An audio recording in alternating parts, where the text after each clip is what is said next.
First off, I want to thank everyone again for coming out today as we get the opportunity to talk about our game tomorrow night, and then obviously a road game on Sunday. We're back to back ACC games on the road at Clemson tomorrow and at Carolina on Sunday. Two games that I think are going to be really competitive games, and we're excited for the challenge. So feel free if you got a question or two to ask away. I guess, Jeff, you look, obviously, this group is improving and getting better, but how do you look at, I guess, this stretch coming up to see how much growth has been made with your team? Do you approach it that way at all? No, I mean, we're getting better every game, every day. You're not going to look at one or two games and go, oh, golly, we won those games. Now we're off to the Final Four. And if you don't win them, you're not going, oh, shit, the year's over. We're done. Every game presents a different challenge. Games on the road, games at home, the matchups that you're going to face. What I'm excited about is the next challenge in front of us. Our Clemson game, I've been really impressed with them on film. They're sitting here at 8-9. They're better than what their record indicates. But I think a lot of people just get caught up in looking at 8-9, 1-4 in the league. But when you actually go through and you look at their games, it's an 83-82 loss at Syracuse. And I don't know if you all watched the game at all. The last play of the game could have easily been called a charge, and it's a no call. She makes a layup. She scores. They were up 11 going into the fourth quarter. Played really good basketball. Syracuse is playing well also. So, they had that game right there. It could have gone either way. At Georgia Tech's an 8-point game. Florida State at home, they get beat by 6. At Carolina's a 6-point game. And it's not like they're down 18 and they just cut it to 6 and lose. They're in every single game.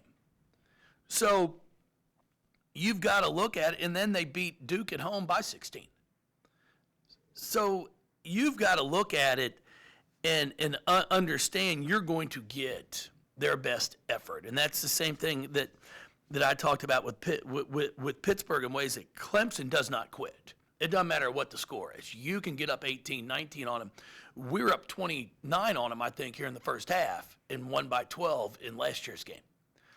The Robinson kid is as good as any player in this league. It's been a long time since I've seen a kid, shoot close to 60% from the field, 41% from three, 83% from the free throw line.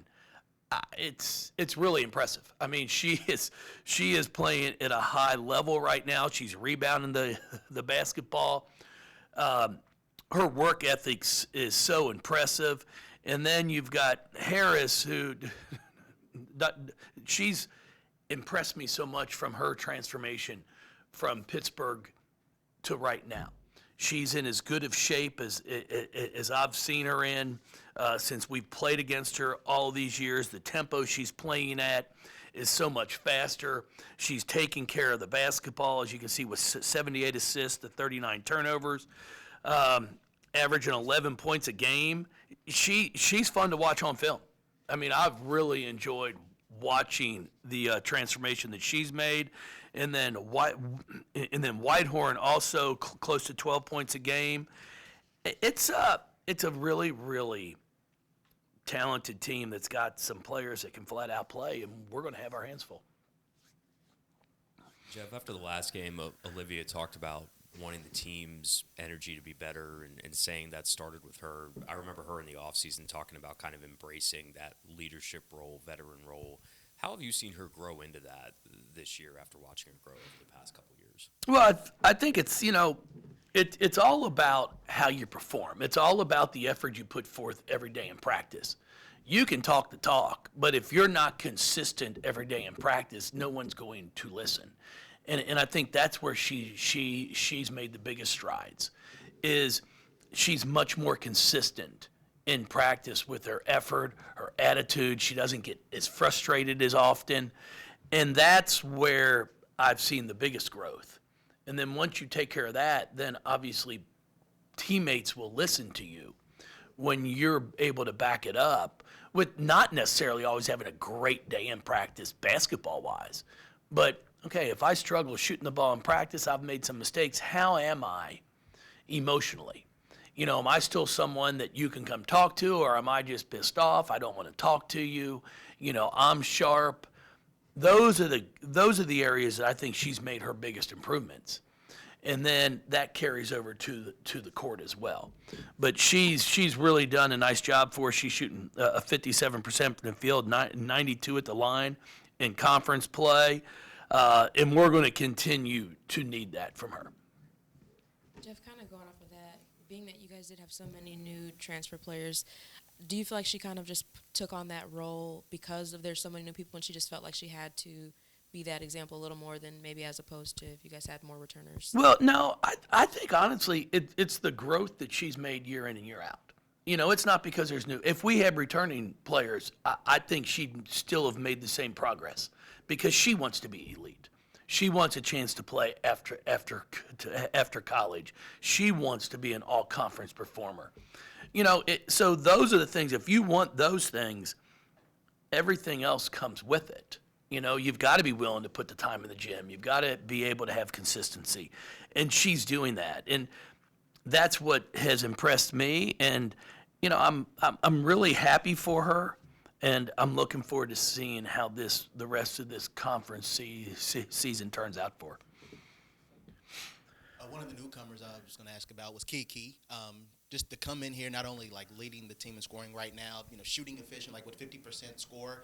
Just to see her growth, not only on the court and off the court, personal life things that she's been overcoming to this day. I guess, what is it like coaching her and just not only that, watching her growth in this program? It's been a joy to coach her. She's a wonderful person. I give all the credit to her parents because she's as good of a person as we've had here in my 17 years. She genuinely cares about everybody. She's someone that will just send you a text message out of the blue, just checking on you. It's just who she is. She gets excited for others. You can watch her during games. Somebody else makes a shot. She's just as excited as when she makes it. And, she's performing at a high level for us. She's somebody that we need her to continue to attack, continue to drive the basketball, look to score, because when she gets fouled, I got to give the kid credit. She makes her free throws, so hopefully that will continue. But overall, the basketball is great, but she's just an absolute joy to have in this program and to coach. You've talked about defense. I think you've held the last 2 or 3 or 4 opponents under 50%.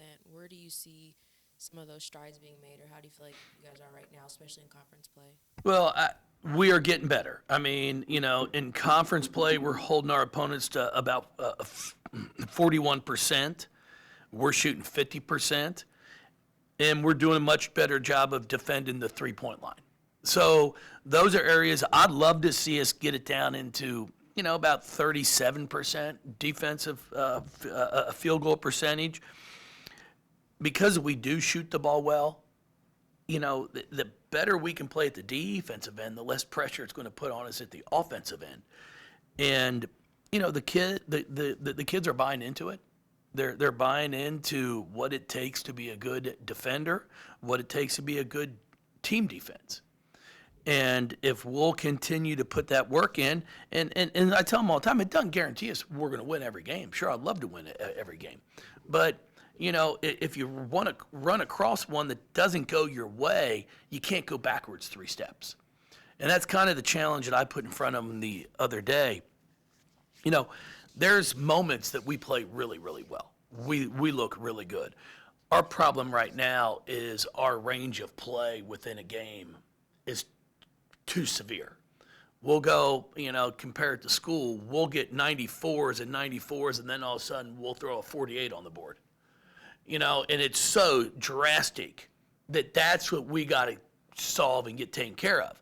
When you can play at a 94 for a stretch, if things go bad, it's got to go down to an 86. but it can't get to a 48. And that's the area of the game that we have to improve on. Because we'll sit there, like we started the fourth quarter in the game the other night. I think we had 10 turnovers or 11, and then we turned over 7 times in the fourth quarter. I don't care who's on the court. Just throw it to your own team. Shoot it, as I say, shoot it before you turn it over. So those are the areas that we're working on here in practice and in games, is just keep our consistency higher. Jeff, how much more important is that on the road in conference play? Because it feels like at home, when you have the fans, you can live through some mistakes and feed off the energy. But if you have those runs on the road, things can get away from you. Well, it can for sure. So it's really important to have that consistency on the road. And you've got to have the defensive consistency. Because that's, as I always say, your defense can travel with you, because it's not about are you hot, are you making shots. It's about your positioning on the floor. It's about your effort. It's about the small things. It's not necessarily all about talent. So if we can bring our defense, and that's at least going to give you a chance if you're struggling shooting the ball. And then if you can keep defending, eventually, hopefully, you'll start to make some shots. And we talked to our team about different games we played here. I think in 22, our Elite Eight game, we didn't score, I don't think, for the last 3 or 4 minutes. But the difference is we didn't allow Michigan to score either. So if you don't score, as long as they don't score, you're okay. That's what we're trying to make sure our kids understand. Don't get frustrated with shots don't go in. Just keep defending. Eventually, we shoot such a good percentage, they're going to go in. You guys have beaten Clemson for, I think, 11 straight games. What do you attribute to just that success and being able to get those wins? Good players. We've had some great players and great teams here in the past. Every game presents a new challenge. I think this is one of the best teams that Amanda's had since she's been there. And their record might not speak that, but I'm telling you, when you watch them on film, I've got a ton of respect for them. You go back to the Mississippi State games, a 3-point loss. The Tulsa game was a 10-point game. I mean, there are just some there's a lot of close games in here, and just look at their stats. They're scoring a 74 a night and giving up 70. So the games are right there. So we know, and I know, and I've tried to prepare our kids to understand, you've got to go in there with a mindset that this is going to be a battle, because I have no doubt that it's going to be. Jeff, I know it's pretty early in the year, but when you look at the ACC standings, it's pretty much a dogfight at the top with the ranked teams. And you've talked about how good the conference is, as good as it's been. How much do you pay attention to that at this point in the year in terms of positioning for that conference title race? I really don't at this time of the year. I mean, sure, hell, I'm thrilled to be 4-0. So don't think I don't look at that and know where we are. But you got to at least get halfway through the year. And then, unfortunately, with the way our league does our scheduling, it's hard to look at it too. I mean, you would think you'd play your double partners, and it's been going on like this for years, and it's mind-boggling to me how we can't figure it out. But if you're playing people twice, play one in the first half of the season and then play the second game in the second, instead of playing 2 within 2 weeks. And part of that is, it's like if you get your best player sprains an ankle and all of a sudden they're out for 2 weeks, and now you miss 2 games against the same team. It's like if you're playing somebody twice, have it spread out. Now maybe I'm the only one that thinks like that. So that's why you can't really look at the rankings and the standings, because, we play Notre Dame twice in the last 2 weeks. So I expect them, as they start to get kids back and healthy, to move up the rankings, the league standings. So it's things like that's why you can't really look at it until it gets towards the end. I appreciate it, everybody. Thank you again. I see you broke down my report.